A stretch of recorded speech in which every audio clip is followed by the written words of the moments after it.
सच सच बताओ, अगर तुम आज गिर जाओ फाइनेंशियली, मेंटली या इमोशनली, कितने लोग वैसे ही खड़े रहेंगे जैसे तुम उनके लिए खड़े रहते हो? या फिर तुम बस एक ऑप्शन हो? जब तक स्ट्रांग हो, वैल्यू दे रहे हो, तब तक तुम इंपॉर्टेंट हो। सुन लो आज clearly, nobody is coming to save you. और इस वीडियो के एंड तक तुम्हें समझ में आ जाएगा क्यों ये सेंटेंस तुम्हारी लाइफ बदल सकता है। मेरे गांव में एक लड़का है, उसकी लाइफ में कुछ गलत नहीं चल रहा, सब नॉर्मल है, ना कोई ट्रेजेडी, ना कोई क्राइसिस, सब कुछ नॉर्मल, बस डेज पास हो रहे हैं। सुबह उठता है, फोन उठाता है, थोड़ा स्क्रॉल करता है, सोचता है आज प्रोडक्टिव रहूंगा, पर पहले थोड़ा रिलैक्स कर लेता है, और यही थोड़ा अक्सर ज्यादा हो जाता है।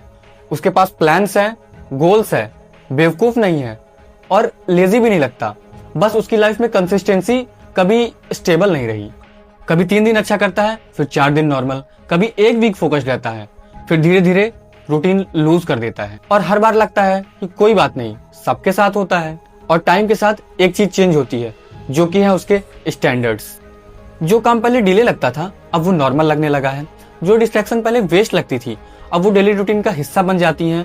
और सबसे डेंजरस बात यह है कि ये सब नेचुरल लगने लगा है। उसे पता है कि वो और बेटर हो सकता है, पर ये फीलिंग स्ट्रांग नहीं होती, बस बैकग्राउंड नॉइज की तरह होती है। और बैकग्राउंड नॉइज को कौन सीरियस लेता है?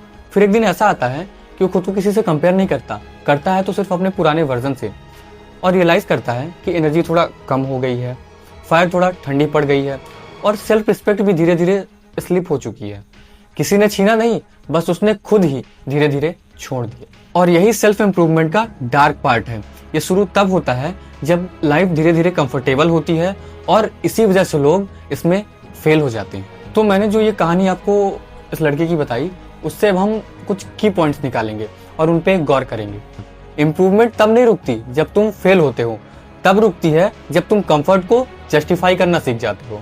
जब हर डिले का लॉजिक मिल जाता है, तब साइलेंटली ग्रोथ डाई करने लगती है।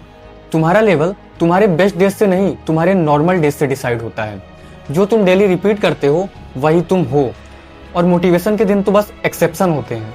डिसिप्लिन ड्रामेटिक नहीं होता, इसीलिए माइंड उसे इग्नोर करता रहता है। बोरिंग चीजों में ही प्रोग्रेस छुपी होती है, इसीलिए बोरिंग चीजों से ज्यादातर लोग भागते हैं। सेल्फ अवेयरनेस अनकंफर्टेबल होती है, इसीलिए लोग डिस्ट्रैक्शन चूज करते हैं।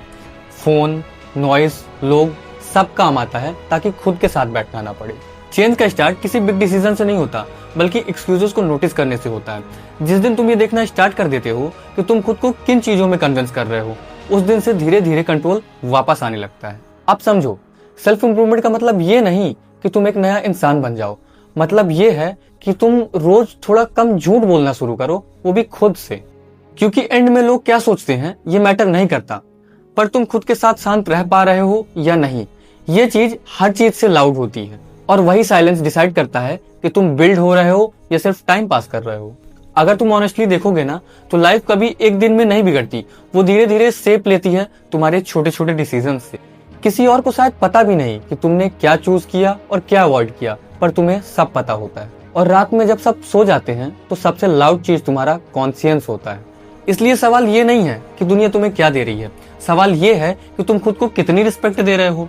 और एंड में सक्सेस इंप्रेसिव हो सकती है, पर सेल्फ रिस्पेक्ट तो नेसेसरी होती है। और अगर तुम खुद की नजरों में ठीक हो, तो बाकी सब धीरे धीरे ठीक हो ही जाता है, बोले तो एडजस्ट हो जाता है। तो अगर तुम्हें आज की वीडियो पसंद आई हो और तुमने खुद से कनेक्ट किया हो, तो एक लाइक तो बनता है, और साथ में सब्सक्राइब भी कर देना। मिलते हैं नेक्स्ट वीडियो में, तब तक के लिए बाय बाय, टेक केयर।